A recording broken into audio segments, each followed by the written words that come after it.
Hello everyone.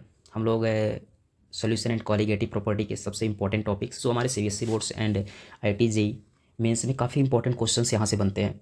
Henry law basically हमको कहाँ पढ़ना होता है? अगर हेनरी लॉ की बात करें तो ये हमारा क्या है, solubility of gas in liquid, यानी गैस लिक्विड के सॉल्युबिलिटी पे क्या इफेक्ट हैं, उनके क्या अप्लीकेशंस हैं, कैसे कंडीशंस होंगे जब हमारा गैस लिक्विड के अंदर सॉल्युबल होगा या सॉल्युबल नहीं होगा, उन सारी बातों को डिफाइन करता है। ओके, अब आता है क्या कि हेनरी लॉ ने क्या बोला कि the solubility of a gas in a liquid is determined by several factors. Okay, क्या है कि हमारा जो सॉल्युबिलिटी ऑफ गैस है लिक्विड के अंदर, उन्हें बहुत सारे फैक्टर्स को डिटरमाइन करना होता है। जैसे in addition to nature of the gas and the liquid. ठीक है, हमारा क्या होगा जब हम एडिशन, जो हमारा गैस है या लिक्विड है, उनको जो हम दोनों को आपस में एडिशन करेंगे, यानी लिक्विड को, जब गैस को हम लिक्विड के अंदर एडिशन कर रहे होंगे, तब नेचर ऑफ गैस पे भी डिपेंड करेगा और नेचर ऑफ लिक्विड, दोनों के नेचर पे डिपेंड करेगा कि हमारा नेचर कैसा है सॉल्युबिलिटी। ठीक है, हमारे गैस का नेचर क्या है, हमारे लिक्विड का नेचर क्या है। यानी क्या, लिक्विड का नेचर हम अगर हम बात करेंगे तो नेचर दो पढ़ते हैं, या तो पोलर होगा या नॉन पोलर होगा। ठीक है, इनके नेचर्स पे चीज़ें डिपेंड करेंगे। ठीक है, उसके बाद हमारा क्या है, जो सॉल्युबिलिटी होता है वो किस पे डिपेंड करता है? सॉल्युबिलिटी डिपेंड्स ऑन दो चीज़ पे। पहला क्या होगा, pressure, pressure of the system, या टेम्परेचर ऑफ द सिस्टम। दो चीज़ों पर डिपेंड करेगा, यानी क्या, प्रेशर और टेम्परेचर पर। उसके बाद क्या हुआ, अब देखो जो प्रेशर और टेम्परेचर के बेसिस पे डिपेंड करेगा, तो the solubility of gas is govern by Henry's law. क्या कि सॉल्युबिलिटी ऑफ गैस कौन किस पे डिपेंड, उसे हम क्या बोलेंगे, हेनरी लॉ। हेनरी लॉ ने क्या स्टेटमेंट दिया, हेनरी लॉ का स्टेटमेंट क्या था उसको हम देख लेते हैं। ठीक है, हेनरी लॉ का स्टेटमेंट था, द सॉल्युबिलिटी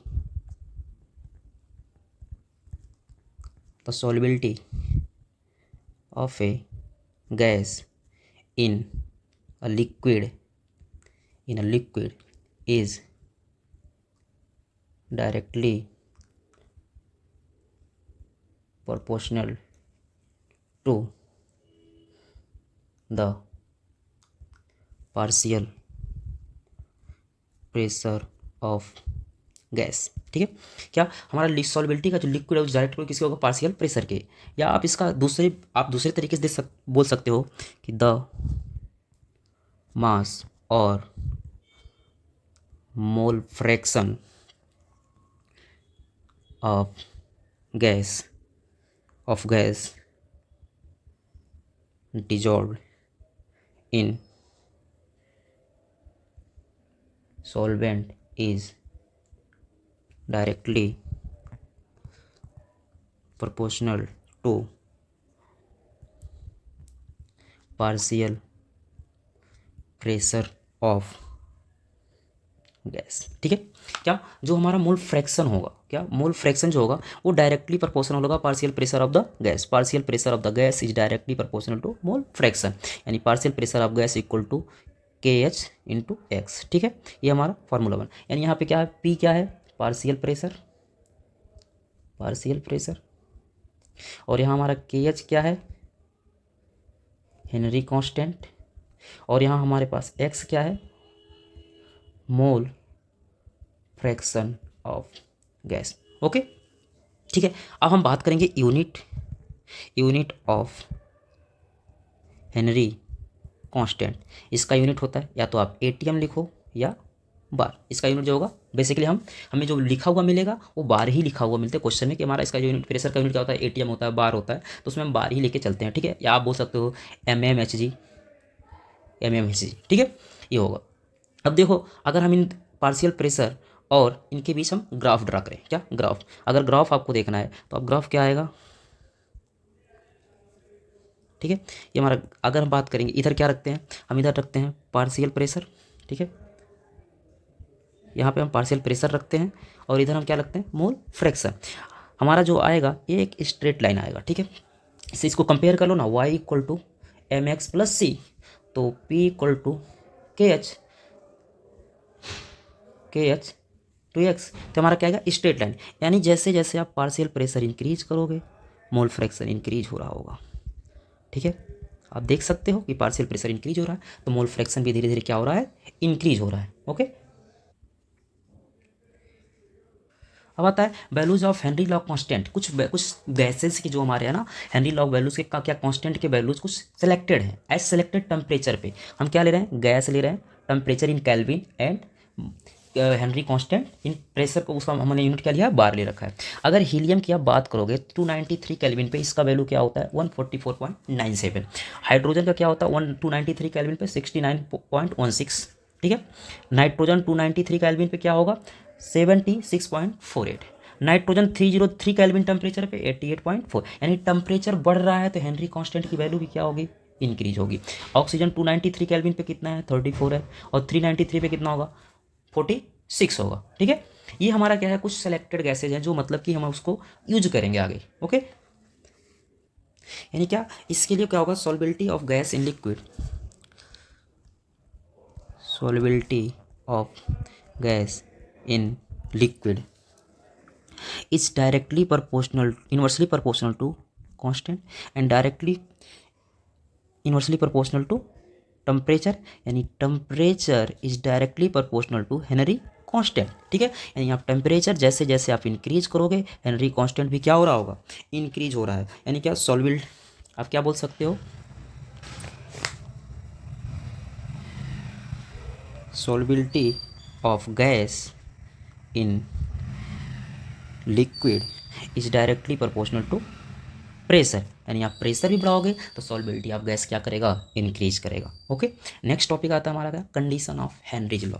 हेनरी लॉ के कुछ कंडीशंस हैं क्या, कि हमारा वहीं ये फॉलो होगा, कहाँ फॉलो होगा कहाँ फॉलो नहीं होगा, ठीक है। अगर हम कंडीशन नंबर 1 की बात करें, condition number first, condition first क्या था, the pressure should not be very high. Pressure बहुत ज़्यादा नहीं होना चाहिए तभी हमारा हेनरी लॉ फॉलो होगा। अगर प्रेशर बहुत ज़्यादा है तो हेनरी लॉ फॉलो नहीं होगा। सेकेंड क्या था, the temperature should not be too low, और टेम्परेचर बहुत कम नहीं होना चाहिए। यानी आप बोल सकते हो एबव द रूम टेम्परेचर, या आप बोल सकते हो क्या, रूम टेम्परेचर ही होना चाहिए। अगर बात करो बहुत ज़्यादा कम टेम्परेचर होगा तब भी हमारा क्या, उसके हेनरीज लॉ को फॉलो नहीं करेगा। हमारा जो थर्ड कंडीशन इसके लिए आता है क्या, थर्ड कंडीशन जो आएगा, solubility of gas, solubility of the gas in the solvent, in the solvent should not be very high। यानी क्या, आप बोल सकते हो the temperature should not be too low. Fourth इसका कंडीशन क्या है, the gas should not chemically combine. क्या, हमारा जो गैस होगा वो केमिकली कंबाइन नहीं होगा। यानी केमिकली कंबाइन होने का मतलब क्या, ना तो एसोसिएट हो रहा होगा ना डिसोसिएट होगा, ठीक है।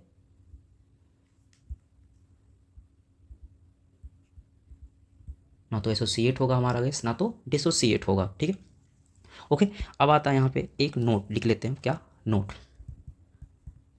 नोट क्या है, नोट नंबर फर्स्ट, इसको हमको याद रखना है, if Henry constant is in the unit of pressure then concentration into Henry constant equal to pressure।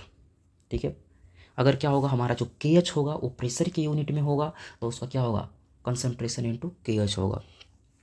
अगर हमारा सेकंड नोट क्या है, if KH is in the unit of pressure inverse then concentration equal to P into K. हमको इस चीज़ को question जब हम numerical करेंगे बहुत ही ज़्यादा हमको केयरफुल रहना है कि हमारा जो यूनिट है प्रेशर इनवर्स में है या प्रेशर में है, इस चीज़ को हमको बहुत ही ज़्यादा ध्यान रखना होगा। ओके, हमारा कुछ एग्जांपल्स है। Example number 1, if N2 gas bubbled through water at 293 kelvin, how many millimoles of N2 gas should dissolve in 1 liter of water? Assume that N2 gas exerted a partial pressure of 0.987 bar. Given that Henry's law constant of N2 at 293 Kelvin 76.84 bar. Okay, solution इसका ठीक है। तो Henry law का formula हमने क्या पढ़ा था, partial pressure of N2 equal to हो जाएगा KH into mole fraction of N2। यहाँ से मोल फ्रैक्शन ऑफ N2 हो जाएगा partial pressure of N2 divide by KH। ठीक है, अब पार्शियल प्रेशर ऑफ N2 हमें दे रखा कितना 0.987 बार डिवाइडेड बाई, उसके बाद हमारा क्या दे रखा है हेनरी कांस्टेंट कितना दे रखा है 76.84। ठीक है, ये भी हमको बार में दे रखा है। तो यहाँ से हमारा आ जाएगा मोल फ्रैक्शन ऑफ N2 कितना जाएगा 1.29 इंटू 10⁻⁻⁵। ठीक है, ये हमारा क्या आ जाएगा मोल फ्रैक्शन ऑफ N2। अब क्या आता है moles of water in 1 litre कितना हो जाएगा 1000 डिवाइड बाई 18। वाटर का मॉलिक्यूलर वेट 18 होता है, कितना जाएगा 55.5। ठीक है, एज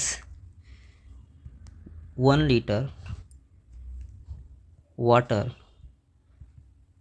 कंटेन्स 55.5 मोल। ठीक है, 1 लीटर वाटर अगर 55.5 mole of it, therefore N is the represent of the number of moles of N2 solution. तो mole fraction of N2 equal to हो जाएगा N डिवाइडेड बाई क्या है N मोल है क्या, वो टोटल मोल्स N प्लस 55.5। ठीक है, हमने मोल फ्रैक्शन भी निकाला कितना 1.29 into 10⁻⁻⁵ equal to N by N plus 55.5। अगर हम इसको यहाँ से सॉल्व करेंगे तो हमारा जो यहाँ से N का वैल्यू आने वाला है क्या, हमारा यहाँ जो N का वैल्यू आएगा वो कितना आएगा N equal to 0.716 millimoles. ठीक है, ये हमारा N का वैल्यू यहाँ से आ जाएगा। क्वेश्चन नंबर 2 है air contains oxygen and nitrogen. क्या कह रहे हैं हमारे पास ऑक्सीजन और नाइट्रोजन को हम कंटेन कर रहे हैं, जिसका रेशियो क्या है 1:4 है। ठीक है, calculate the ratio of the solubilities in terms of the mole fraction of O2, mole fraction of N2 को हमको क्या करना है कैलकुलेट करना है। Dissolve in water atmospheric pressure, room temperature, which Henry's constant of O2 and N2।